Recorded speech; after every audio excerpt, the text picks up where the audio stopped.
اب سردیاں آ چکی ہیں، تو ظاہر ہے کہ سردی بھی ہے، پانی بھی ٹھنڈا ہوتا ہے، وضو وغیرہ بھی کرنا ہوتا ہے نماز کے لیے۔ کیا اس حالت میں جب پاؤں دھوئیں گے، پاؤں کے اوپر اگر جرابیں ہیں، جرابوں پر ہم مسح کر سکتے ہیں یا نہیں کر سکتے؟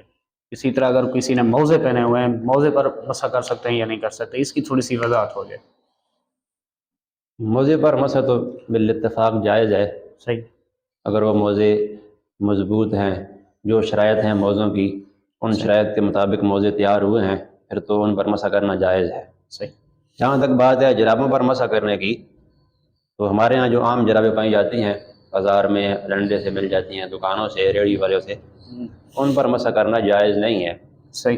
لیکن اگر جراب ایسی ہے جس کے اندر موزوں والی شرائط پائی جاتی ہوں، ہاں بالکل۔ پھر اس پر مسح کرنے کا جواز ہو سکتا ہے، لیکن وہ بھی کسی مستند عالم کو، کسی مفتی کو دکھانے کے بعد مسح کرنا چاہیے۔ اب وہ کون سی جرابیں ہیں جن پر مسح کر سکتے ہیں؟ تو جرابوں پر مسح کرنے کے لیے فقہاء کرام نے، علماء نے 4 شرطیں لکھی ہیں۔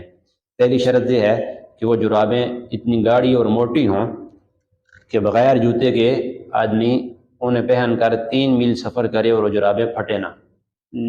اور دوسری شرط یہ ہے کہ وہ پاؤں کے ساتھ اور پنڈلیوں کے ساتھ خود چپک جائیں، صحیح۔ نیچے نہ گرے، بغیر کسی زیب کے یا کسی چیز کے ساتھ ان کو باندھنے کے، خود چپکی رہیں۔ صحیح۔ اور تیسری شرط یہ ہے کہ اگر ان جراب کے اوپر پانی ڈالا جائے تو پانی نیچے پاؤں تک نہ پہنچے، اور اسی طرح وہ اتنی موٹی ہو جراب ہو کہ دیکھنے سے پاؤں نظر نہ آئے اندر۔